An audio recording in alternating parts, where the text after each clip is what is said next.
आप सभी का स्वागत है हमारे चैनल इंजीनियर्स कोच में। आज का टॉपिक है हाइड्रोलॉजिक साइकिल। तो इस टॉपिक में हम लोग जानेंगे, इस लेक्चर में जानेंगे कि हाइड्रोलॉजिक साइकिल क्या होता है। ठीक है, तो हाइड्रोलॉजिक साइकिल क्या होता है, ये एक सन ड्रिवन प्रोसेस है। कैसे है वो भी बता रहे हैं।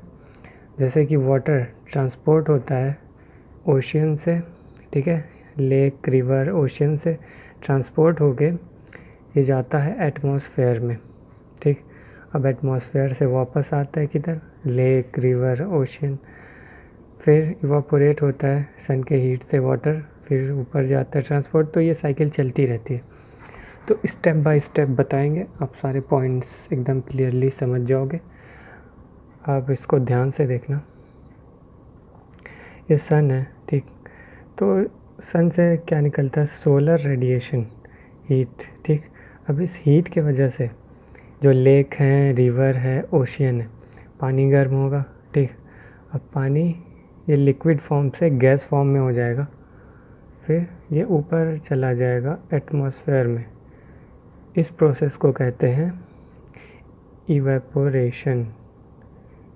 इवेपोरेशन, जिसमें जो वाटर है वो लिक्विड फॉर्म में कन्वर्ट होके ऊपर चला गया। ठीक है, लिक्विड फॉर्म से गैसियस फॉर्म में कन्वर्ट होके ये ऊपर चला गया, क्लाउड्स बन गया। ये हो गया आपका इवापोरेशन। तो इवापोरेशन कहाँ कहाँ से हो रहा है, रिवर से, ठीक है, लेक से। अब इसमें क्या होता है, जो ट्रीज़ हैं, जो पेड़ पौधे हैं, अब उनसे भी इवापोरेशन होता है। कैसे, जो पेड़ के रूट्स होते हैं, जड़ होते हैं, ठीक है, वो पानी कहाँ से लेते हैं, ज़मीन में, ज़मीन के अंदर जो पानी है, जो मॉइस्चर है, वो लेते हैं उसे। तो रूट्स से, जड़ से होते हुए इनके लीव्स पे जाता है ये वाटर, फिर लीव्स से ये इवापोरेट हो जाता है। ठीक है, जो लीव्स से पानी इवापोरेट होता है उसे कहते हैं ट्रांसपीरेशन। तो ये लीव्स पे पानी था, अब हीट की वजह से इवापोरेट हो गया, तो ये हो गया ट्रांसपीरेशन।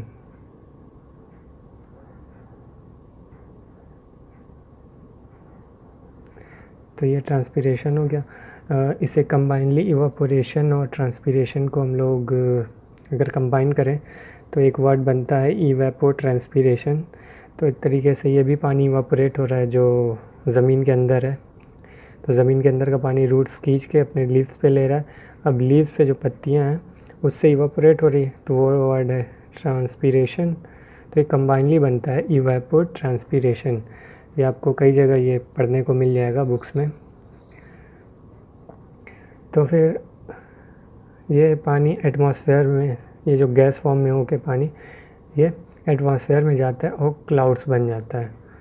अब क्लाउड्स बनने के बाद जब कंडेंसेशन होता है, ठीक है, इसमें कंडेंसेशन हुआ। अब कंडेंसेशन होने की वजह से ये पानी फिर वापस लिक्विड फॉर्म में कन्वर्ट हुआ और ये पानी आने लगा किधर, ग्राउंड पे। तो ये प्रोसेस कहलाएगा प्रेसिपिटेशन।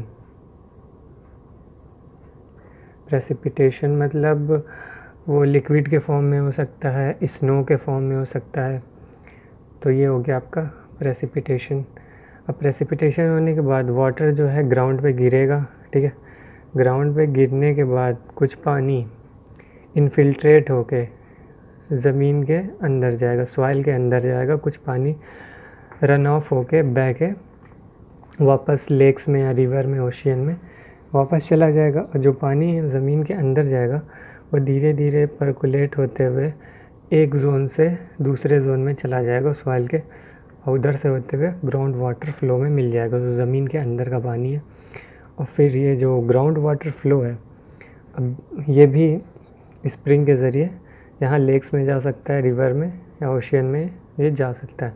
तो अब यहाँ पे जाने के बाद फिर वापस से वही होगा, हीट के, सन के हीट की वजह से इवापोरेशन होगा, ट्रांसपीरेशन होगा, फिर वापस से ये लिक्विड फॉर्म, गैस फॉर्म में कन्वर्ट होके क्लाउड्स बनेंगे। तो ये साइकिल चलती रहती है, ठीक, ना इसका कोई बिगनिंग है ना एंड है। तो ये है हाइड्रोलॉजिक साइकिल। तो अब सारे पॉइंट्स भी जान गए, ट्रांसपीरेशन, इवापोरेशन, इन दोनों को कंबाइन कर दें, ट्रांसपीरेशन इवापोरेशन को, इवापोट्रांसपीरेशन होता है, कंडेंसेशन क्या होता है, प्रेसिपिटेशन का क्या क्या फॉर्म है, जैसे रेन है, स्नो है, ये सब होते हैं। परकोलेशन आप जान गए, परकोलेशन का मतलब movement of water from one zone to another zone of the soil. और एक चीज़ यहाँ लिखना भूल गए, ये आपका इन्फिल्ट्रेशन किसे कहते हैं, इन्फिल्ट्रेशन।